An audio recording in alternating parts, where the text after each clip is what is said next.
Hello everyone. Well, here we have, in a very big box, far too big for the actual cleaner, a Hoover Compact. Now I'm assuming there's a lot of packaging to protect the machine, because what might be broken, what often is broken, as some of you will know, when I unbox an older vacuum, is the wheels break. For some reason they decided to make vacuum cleaner wheels, certainly from 80s vacuum cleaners and 90s vacuum cleaners. The manufacturers decided to make those very brittle, or perhaps they go brittle with age. But yeah, my regular viewers will know how many vacuum cleaners I've unboxed with broken wheels, and it looks like this seller has used the opportunity to send me a vacuum to also get rid of a lot of his recycling. Sometimes it's amazing what people use as packaging. Anyway, I'll start to show you. This person is lactose intolerant, because we have some lactose, so I don't want any spilling out if there's any drips left. We have some lactose-free milk. If you're watching this, seller, you're better going off to plant milk rather than lactose-free. You can get almond milk, oat milk, hazelnut milk, coconut milk, loads of different plant-based milks. And of course you're not doing any harm to the poor cows. The cow's milk is supposed to be for their calves, not for humans. Anyway, that's my political stance out of the way. Well, that's okay, little empty box. This is ridiculous. I think he's taking the pee-pee, to be honest.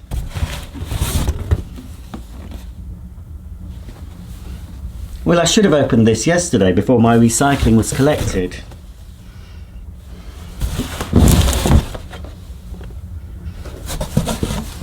Right. I think that's all the bizarre packaging out the way. So we can take out the hose, which needs a good wash.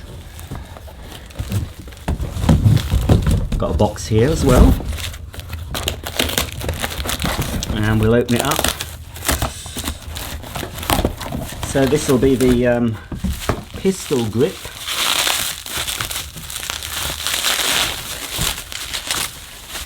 Oh.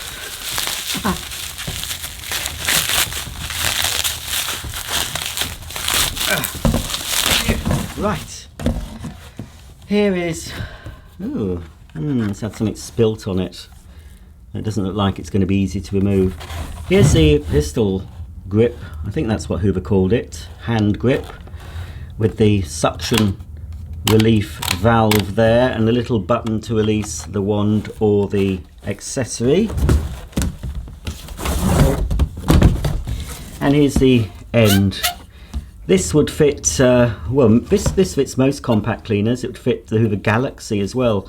I have a feeling it would fit the Hoover, possibly fit the Hoover Celebrity. I just need to clear all this, all the mess that's at my feet. It just looks absolutely ridiculous. Right. Two wands. I'll open those off camera because I'll show you them. They're just plastic wands, and the carpet and floor nozzle. The other tools will be stored inside this. Right. So, right. I'm going to clear away the mess it looks like a rubbish tip in my front room. I'm going to clear away the mess and then we'll reveal the vacuum. Okay. Hopefully, after all that packaging, the cleaner itself has survived. Here it is. Obviously, it's a Hoover Compact. It's the base model Hoover Compact. It's from, I would say, to be picky, it's not really second generation, but it is the second shape of Hoover Compact. The first compact, I believe, came out in about 82, 83. I'm sure I've got a brochure, it says 82 on it. the first generation of compacts, and that had several upgrades, mainly in colour, and Hoover might have changed colour of the tools or upgraded the motor slightly, but it stayed the same shape. And then the second generation compact came out with a completely new body style. So here it is. So it's bottom of the range. And I did have one, well, I didn't have this particular one. I had the first generation. It gets so confusing. I had the first generation of the second generation compact. So this boxier style compact, I had the first base model, which was a sort of off-white cream and taupe colour. And I remember I bought that. I lived in Yorkshire, but I used to visit my eldest brother down south in Sussex once a year at that time. And while I was visiting, I decided to buy a Hoover Compact, which I brought back on the train and the underground all the way from Sussex to Yorkshire. So here it is. Looks pretty good. I knew it wasn't mint. Ah yes, that plug needs a rewire, as you can see. It's a Dura plug. It's a good plug, and it's probably, looking at it, it's probably the plug that was fitted to it. The manufacturer didn't fit it. I mean, it's the plug that the person who bought this cleaner originally probably fitted. It's not got insulated pins, so it is an older plug. But yeah, look. Can you see? You shouldn't be seeing the blue and brown wires. This part, the outer insulation, should be underneath the cord clamp. So I will rewire that. Let's have a look. As you can see, no, the flex rewind isn't broken on this cleaner because it doesn't have a flex rewind. And I think the difference in price between a basic non-flex rewind version and the flex rewind version was probably about £10. So this was the compact. The one up from there was the compact super, which I have shown you on my channel, the sort of brown colour that had a broken wheel. And then we had the compact electronic. I've got a couple of versions of that. I don't know if you've seen those yet, which is in a sort of reddy burgundy colour. And then the piece de resistance, the compact electronic total system. There's a very brief video. It's an age appropriate video. It was actually recorded when I had that machine from new. It's a bit of a short video. It has the total system power head, the Turbo 300. So, as I said, this is the second generation of the second generation compact, because the first generation compact, which, as I said, was like an off-white colour and taupe, it didn't have I don't know if you call them right through handle. As you can see my fingers. You can see my hand coming through the hole there. On the first generation, it was closed. Am I getting that wrong? I'm pretty sure I'm not. For some reason, you couldn't put your hand right through. I don't think I'm remembering that incorrectly. This has been redesigned. This allows access to the tools in the bag compartment. Anyway, let's have a closer look. It's not bad, bit scratched. It's going to clean and polish up very well. This is a French-made Hoover vacuum cleaner made at their factory in Dijon. And Hoover started making vacuums in the French factory, I think probably in the 60s. Shampoo polishers used to be made there, the Hoover Portable and the Hoover Convertible, as you'll know it as the Dialomatic in the USA. We called it convertible because you could convert it into a cylinder by plugging in the hose in the back. So yes, they went on for many years in Dijon until they closed down, and the production moved, all the production from Dijon moved to Cambuslang in Scotland, but that didn't last long for them. There was a bit of a respite for Cambuslang because we all know, well, some of us know, Cambuslang closed. One wheel intact. These wheels actually do seem a little bit different. What the wheel is made of seems more robust. So anyway, it survived. That's the most important thing. We have the exhaust vent at the back. So obviously that's where the cable comes out of, but on the cord rewind models, that's where the cable would wind into, and the plug would more or less sit in that little recess there. Nothing deluxe about this vacuum. We've just got a single rocker switch on off. That's it. No variable speed, no bells and whistles. This blanking piece here would house a mains on light on more deluxe models, I think, but I can't be sure because I'm sure even the top of the range models had the piston bag check indicator. So it might have been models in a different country had a light there. I'd have to check my brochures. I think they did have a light, but it might have not been actually. This might have been an overheat light on the other models. If this had cord rewind, there'd be a pedal here, an oblong pedal, which would have the on-off switch and the cord rewind button. Yes, thinking again, that could have been an indicator if the motor cut out, if it overheated, if you'd used it with a bag that was full, or you got a blockage and you didn't notice and the motor overheated and cut out, I think a light would come on. Don't quote me on that, but I think it could be the case. Here we have another way of the exhaust air venting out of the machine. So it comes out of the bottom and it also comes out the top, but we can see a little rose symbol here, and that indicates that this Hoover Compact has a built-in air freshener. Here's the back of the cleaner. So we've got swivel caster at the front, and of course we've got the wheels. The rating sticker we'll have a look at in a minute. We've got a parking slot, or it's more of a storage slot, and I've just noticed that the one of the ones is lacking the hook that's supposed to hook into there. I think I've got a spare one somewhere in my stock, and this is where you pop the hose. And here, this is where on the total system model there would be an internal wire and a power takeoff socket there for the Turbo 300 head. Hoover model S3706, made in France, trademarks of Hoover PLC, 50 Hz, 800 watts, 240 volts, and the serial number is 01002700, and there's also 011. Can't remember how on earth you do these. I don't know. Could be 87. Could be 87. I'm not sure. But anyway, this is certainly a vacuum cleaner from the 1980s. Time to reveal the inside of this vacuum cleaner. And we've got all the tools. I'm sure one of my boxier compacts is missing this tool caddy. Can't buy it for love nor money, and I've looked. So these tools, I think they are all original. This nozzle certainly is. This is Hoover's all-purpose nozzle.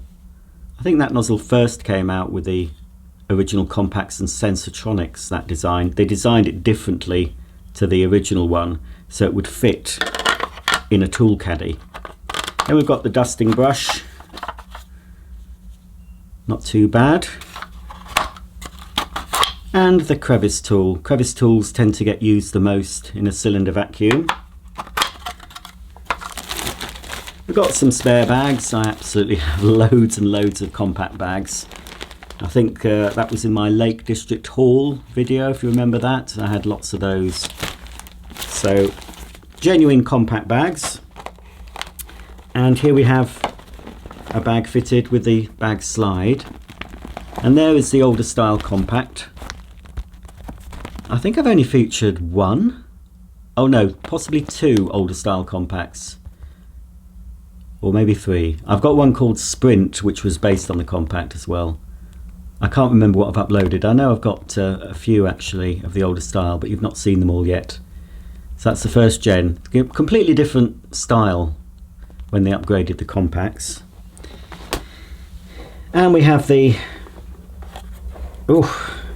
pre-motor filter that definitely, I think it might wash up, but I've got replacements.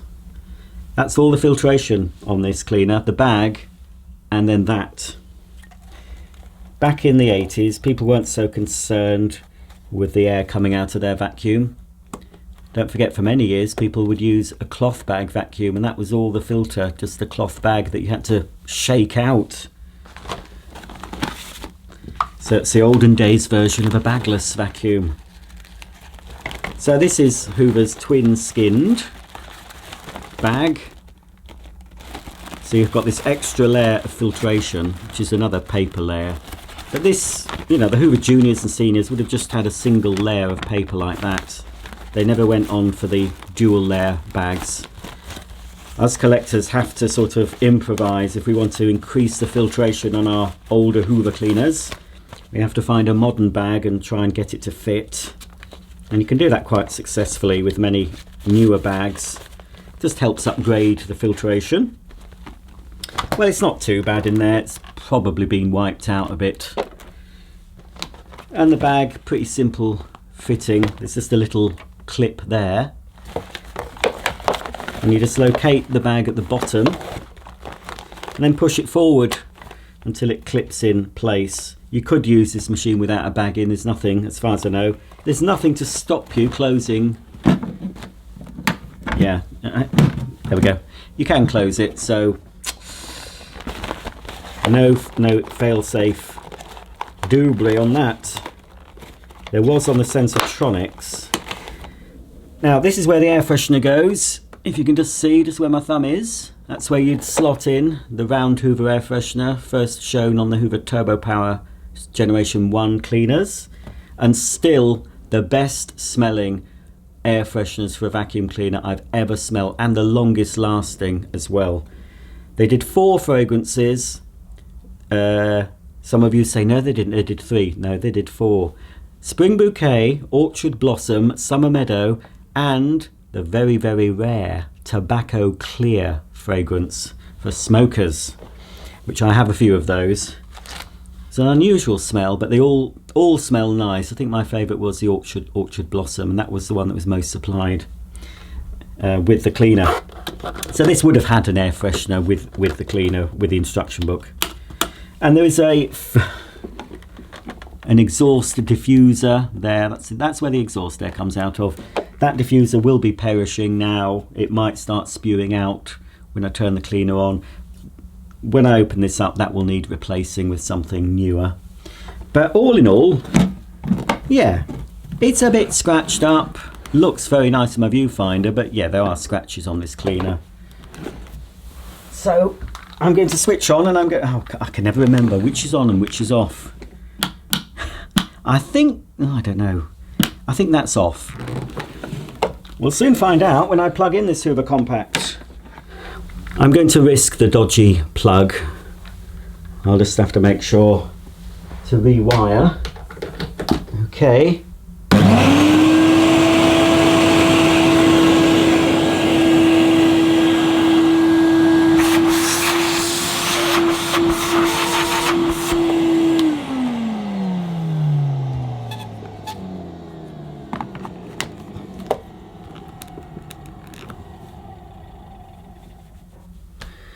That's my hand signal for it's okay, it's not too bad, it's a bit dodgy.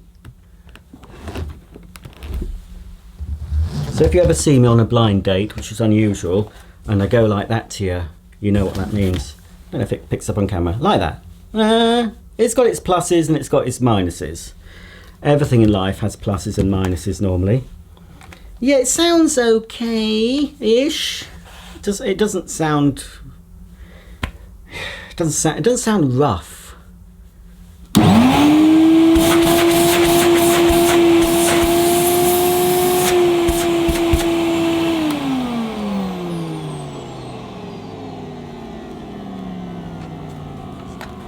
Very long wind down. Doesn't sound rough, but the suction, I'm sure the suction was better. I know it's only 800 watts, but from what I remember, the suction should be better than that. I mean, a new filter might help a little bit, but a proper clean-up will help even more. I haven't shown you the... trying to think. I think this was the original carpet and floor nozzle on the base model.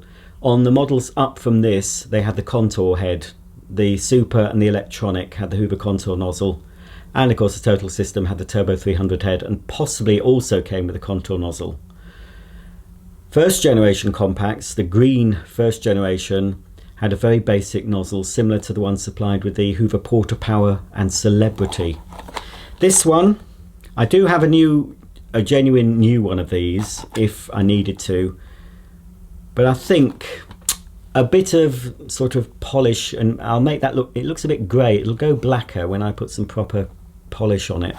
And I know the underside, I mean, a bit of wire wool, Brillo pad, it might clean that up a bit, but I'm never going to restore that 100%. But you know, it's okay, at least it's got it. The pip on the pip fitting is intact. Does the mechanism work? It's, yeah, that's the carpet position. Brushes up and, oh, should do it with your foot really. Oh dear, that doesn't want to go down. Hang on. Oh, that's a little bit stiff. This will need to be opened up. It might be full of fluff. So that goes on.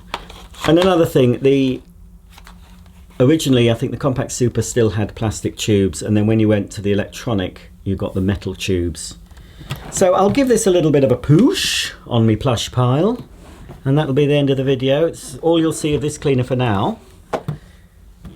But I intend to do, when I'm sorted, themed programs where I get all my compacts out, all my Sensatronics, all my Turbo Powers, all my Turbo Masters, not so many of them, all my like-for-like cleaners, and I can show you from when they started, first generation, right up to the last generation. Well, as many as I can show you, as many as I have. Obviously, I don't have every single model in the world. Some of you think I do, but I certainly don't. And to be honest, I wouldn't want every single model. If I was to collect now, well, what am I saying? I do collect now, but if in the past I wanted every single model of the lineup. But what I would do, if I was thinning out, and this is what I did do, I'd keep the top of the range and the bottom. And then you've got two versions. You've got the cheaper one and you've got the deluxe super one, and you can see the difference because the models in the middle tended to be variations, you know, between top and bottom, especially with these compacts, the Sensatronics. They're all very, very similar. Okay, let's give this a push.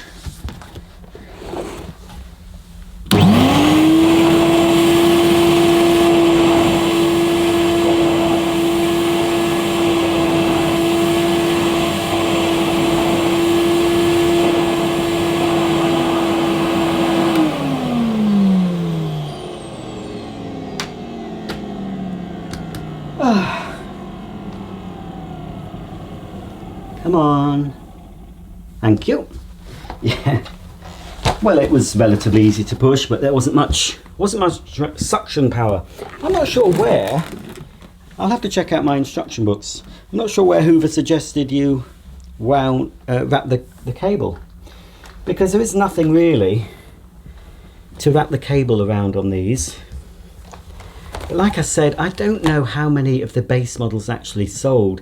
If somebody was really tight on budget, and £10 for some people back in the 80s was a lot of money, a lot of difference to pay, and some would have just gone for the base model rather than pay the extra and get the Autoflex version. And there would have been some people, I'm sure a lot of older people would have thought that's another thing to go wrong by adding the automatic flex rewind. Oh no, that's something that can go wrong. I'll just get the one where you can just wrap it around the cleaner, and it does actually quite well wrap around this way. Fortunately, there's no clip on the end to secure it, so you sort of have to tuck it in. So I think that's a better way of wrapping it. Yeah, it's quite neat the way that wraps around. So there you go, another Hoover. Another French-made Hoover Compact to add to my Hoover Compact collection. Thanks for watching. Don't forget, if you're watching to the end, you might be interested to know I have a Facebook and Instagram account. Just look under iBasic and you'll see some exclusive behind-the-scenes photos, sneak peeks, odd exclusive videos as well. So you can follow me on there, and don't forget to thumb up this video if you liked it, and please subscribe if you don't do so already. And don't forget, click the bell icon and you'll be notified every time I upload a new video. So for me and the Hoover Compact, it's goodbye and thanks for watching.